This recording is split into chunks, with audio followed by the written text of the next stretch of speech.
სანამ სამყაროს შექმნი და მანამდე ღვთის მეხსიარებაში ვიყავი.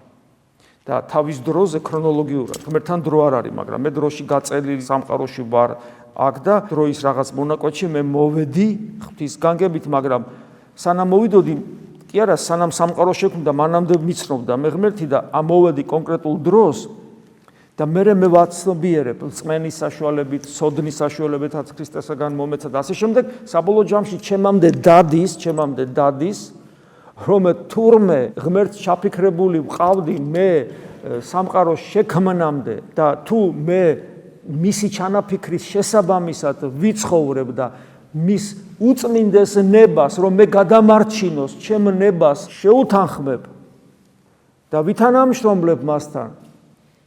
ესე იგი, მე მის სიცოცხლეში ვარ, მის ყოფიერებაში ვარ, მის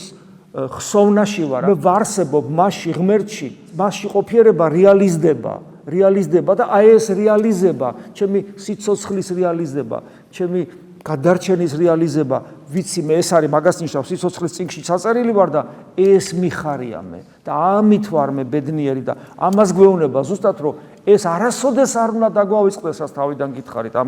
ამის შესახებ გელაპარაკებოდით. ჩვენ უბედნიერესები ვართ, თუ ჩვენს თავზე რომ ეს ხდება, ჩვენ თუ ეს გვახსოვს და არასოდეს გვავიწყდება.